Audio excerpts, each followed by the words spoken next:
termasuk khususnya di dalamnya pastor yang memimpin pujian, begitu lepasnya pujian kita dan sangat memberkati kita masing-masing.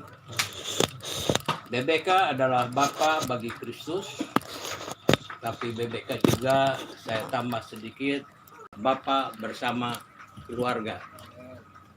Bapa bersama keluarga sudah barang tentu ada karakter-karakter yang khusus, ada ciri yang khas, dan sudah barang tentu berdasarkan firman Tuhan.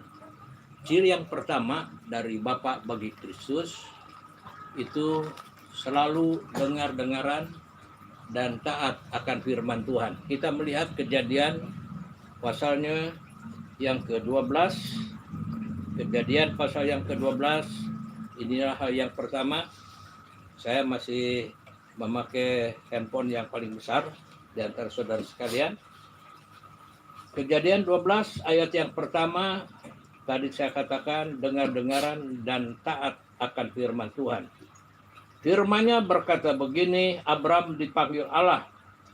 Berfirmanlah Tuhan kepada Abram, pergilah dari negerimu dan dari sanak saudaramu dan dari rumah bapamu ini ke negeri yang akan kutunjukkan kepadamu. Ayat berikutnya, ayat 2. Aku akan membuat engkau menjadi bangsa yang besar dan memberkati engkau serta membuat namamu masyhur dan engkau akan menjadi berkat. Saudara-saudara, ini Abraham dipanggil oleh Tuhan. Bukan waktu Abraham lagi santai, bukan waktu Abraham lagi berjuang sesuatu. Abraham dipanggil oleh Tuhan justru dalam keadaan kondisi yang baik. Bukan Abraham lagi diintai KPK. Bukan Abraham karena berbuat salah. Abraham dipanggil oleh Allah sementara dia dalam kedudukan yang baik. Dan panggilan Allah, Abraham harus keluar dari negerimu, dari sanak saudaramu, dari keluargamu.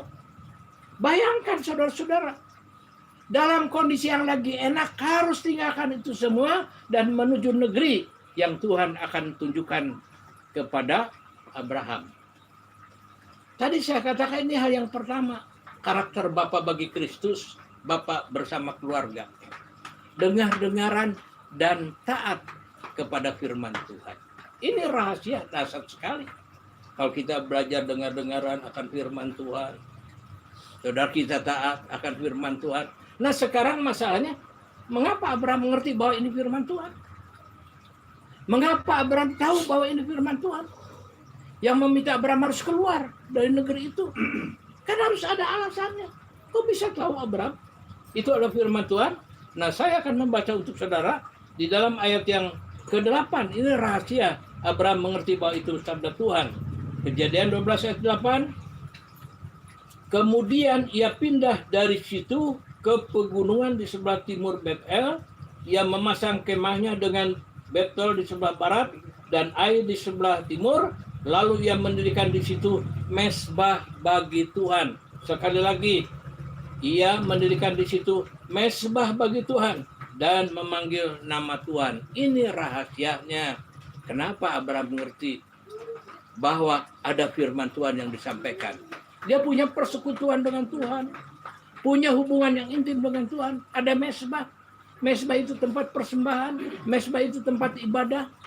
Mezbah itu tempat pemujaan kepada Tuhan. Mezbah itu tempat keintiman Abraham dengan Tuhan. Jadi saudara-saudara, keintiman inilah yang membuat Abraham mengerti bahwa ini sabda Tuhan. Coba hari ini kita dapat firman Tuhan. Hei Wisnu, tinggalkan GBI Batu Penjuru, Raya Hankam nomor 10. Pergi, nanti akan aku tunjukkan negeri yang kau akan duduki. Bingung saya. Lagi enak saya di sini. Lagi santai saya di sini. Nah, coba. Jadi kita harus mengerti bahwa ini sabda Tuhan. Jadi hal yang pertama inilah karakter yang dimiliki oleh kita. Bapa bersama keluarga, Bapa bagi Kristus, dengar-dengaran dan taat kepada firman Tuhan.